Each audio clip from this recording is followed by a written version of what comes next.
Bienvenue à tous. C'est la deuxième partie des vidéos Crystal Clear Electronics. Le deuxième chapitre, révision des concepts de base en physique, sera divisé en 4 chapitres. Notre présentateur principal est M. Belladani. Pouvez-vous vous présenter, s'il vous plaît? Montrez-nous SVP. Pourriez-vous dire des mots sur vous-même? Ici. Bonjour, je suis Belladani, enseignant de mathématiques et de physique à l'école pratique LTE Bollier-Janos à Szombathely. Le développement des talents fait partie de ma vie depuis un certain temps.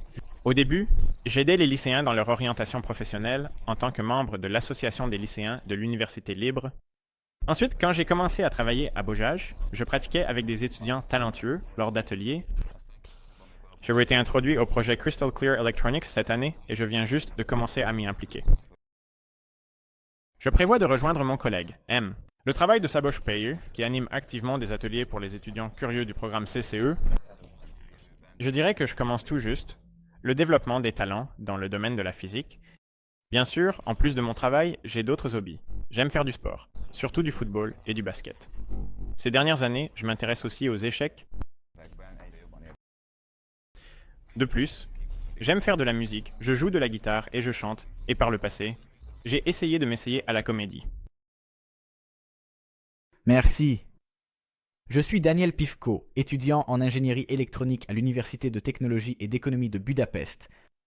Les matériaux d'enseignement Crystal Clear sont principalement conçus pour les lycéens, mais certaines parties sont également disponibles pour les écoles techniques, les universités et tous les passionnés. Le deuxième chapitre a été écrit par Szabolcs Vereb, dont la présentation personnelle peut être lue sur les plateformes en ligne. Comme mentionné précédemment, dans cette partie, nous allons vous présenter les concepts physiques de base. Nous allons examiner les cohérences qui sont nécessaires pour comprendre comment fonctionne un circuit électrique. Des définitions et des dérivations vont apparaître, mais ne vous inquiétez pas, il suffit de comprendre les idées principales et les connexions. Tout d'abord, passons en revue brièvement 3 concepts étroitement liés dans le domaine de l'énergétique. Énergie, travail et puissance. Le concept d'énergie peut être abordé à travers quelques exemples illustratifs. Exemple, si une forme de surface est appliquée. Lorsque de la graisse est placée dans une poêle chauffée, elle fond. Cela signifie que la poêle chaude a la capacité de modifier son contenu, et cette capacité est liée à la température. Ou, un arc ne peut tirer des flèches que s'il est tendu, donc un arc tendu a aussi une sorte de capacité à changer les choses. Il est utile de décrire les capacités changeantes des choses avec une sorte de quantité physique commune. Cette quantité physique s'appelle l'énergie. Le symbole commun est E, son unité de mesure est le joule qui est représenté par J. Hein? Capacité à changer d'énergie. C'est ce que.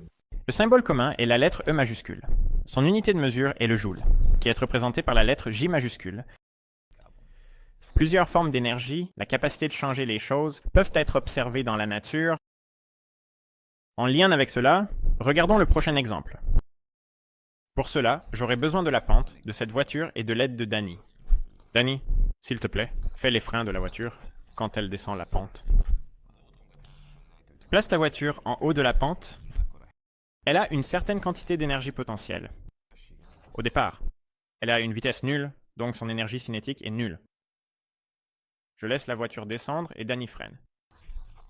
Si nous regardons le problème physiquement, nous pouvons dire qu'initialement, la voiture avait une certaine énergie potentielle, mais pas d'énergie cinétique. Alors que la voiture descendait lentement la pente, son énergie potentielle et son énergie cinétique ont commencé à changer. Son énergie cinétique a augmenté grâce à la pente, et son énergie potentielle a commencé à diminuer. Lorsque nous avons atteint le sol, son énergie potentielle n'a plus changé. Cependant, son énergie cinétique a continué à diminuer, ce qui l'a aidé, ensuite en appliquant les freins.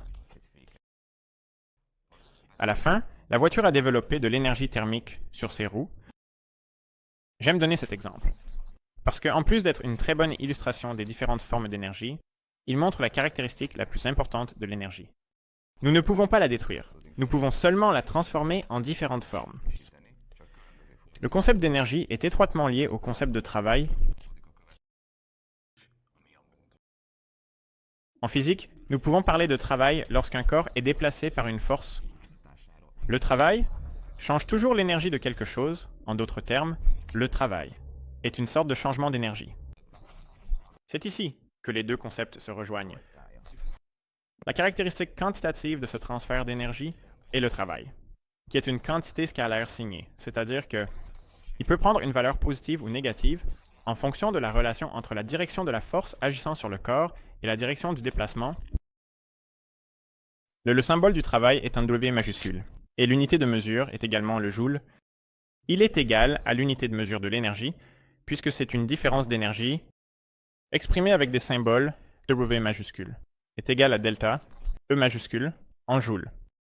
On peut vérifier par des mesures que le travail est directement proportionnel à la force exercée sur le corps et au déplacement. Mathématiquement exprimé, le travail est égal à F multiplié par S, où F est la force et S est le déplacement dans la direction de la force. Enfin, tournons-nous vers le dernier membre de cette triade, la puissance. Du point de vue de notre fatigue, ce n'est pas la même chose. De monter une colline en marchant ou en courant. Bien que le changement d'énergie soit le même dans les deux cas, il y a une légère différence entre les deux processus. Nous avons effectué le même travail en différentes quantités de temps. Il est donc utile d'introduire une quantité physique qui prend en compte le temps lors des processus de changement d'énergie. C'est ce qu'on appelle la puissance, qui montre le changement d'énergie par unité de temps. Son symbole est P majuscule, ses unités de mesure sont les watts, représentées par W majuscule. Ne le confondez pas avec le symbole du travail. En termes mathématiques, cela s'exprime par P égale delta E sur delta T, ce qui équivaut à watts, sur delta T, ce qui est égal à joule sur seconde. Dans ce contexte, nous pouvons dire par exemple, Sur cette base, par exemple, si une ampoule a une puissance de 100 watts, cela signifie que pendant son fonctionnement, elle convertit 100 joules d'électricité en lumière et en chaleur chaque seconde. Merci monsieur. Danny, pour la brève répétition. Maintenant, nous allons dire au revoir pour un court moment. C'était la première vidéo de la deuxième partie des vidéos sur l'électronique Crystal Clear. Dans la prochaine vidéo, nous aborderons le sujet de l'électrostatique